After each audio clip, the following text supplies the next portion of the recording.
Kalakalang Galyon o mas kilala bilang Manila-Acapulco Galleon Trade ay isa sa pinakamahalagang bahagi ng kasaysayan ng Pilipinas noong panahon ng pananakop ng Espanya. Ito ay tumagal mula 1565 hanggang 1815, halos 250 na taon, at naging pangunahing ruta ng kalakalan sa pagitan ng Pilipinas at Mexico na noon ay sakop din ng Espanya. Sa pamamagitan ng kalakalang ito, naging tulay ang Pilipinas sa palitan ng mga produkto, ideya at kultura mula sa Asia papuntang Amerika at Europa.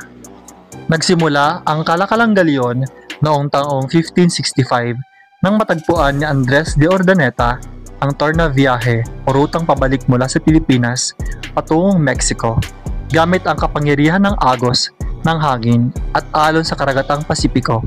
Mula noon, taon-taon ay may dalawang barkong galyon na bumibiyahe. Isa mula Acapulco, Mexico, patungong Maynila at isa naman mula Manila pabalik sa Acapulco. Mga produktong ipinagpapalit mula Pilipinas at Asia.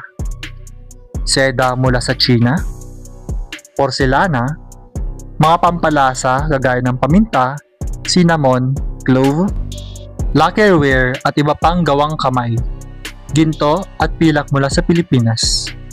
Mula Mexico at Europa, pilak na pangunahing pambayad sa China, alak kagaya ng vino at brandy, trigo at iba pang produktong agrikultural, armas at kagamitan, mga produktong gawa sa Europa tulad ng telang lana at salamin. Sa ekonomiya, nagdala ito ng kita sa pamahalaang kolonyal sa pamamagitan ng buwis at boleta. Sa kultura, naging daan para pumasok ang mga ideya, relihiyon, sining at pagkain mula Europa at Latin America.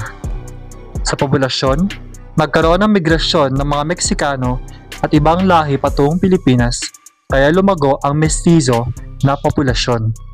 Bagaman, malaki ang ambag ng Kalakalang Galyon, nagdulot din ito ng ilang suliranin. Nalimitahan ang lokal na ekonomiya sa pag-asa lamang sa kita mula sa galyon, kaya hindi masyadong na-develop ang lokal na industriya. Iilan lamang ang nakikinabang dahil kontrolado ng mga opisyal at mayayaman ang boleta. Mas pinaburan ang imported na produkto kaysa sa sariling likha ng mga Pilipino. Natapos ang Kalakalang Galyon noong taong 1815 dahil sa ilang dahilan. Tigmaan sa Europa at Latin America na nakaapekto sa rutang dagat, lumakas ang direktang kalakalan ng Espanya sa Asia at Europa, unti-unting bumagsak ang kita at naging magastos ang pagpapatakbo ng galyon. Ang Kalakalang Galyon ay hindi lamang isang simpleng palitan ng kalakal, ito ay naging tulay ng mundo sa pagitan ng silangan at kanluran. Maraming salamat po sa panonood. Huwag kalilimutang i-like ang video at mag-subscribe sa ating YouTube channel. Thank you!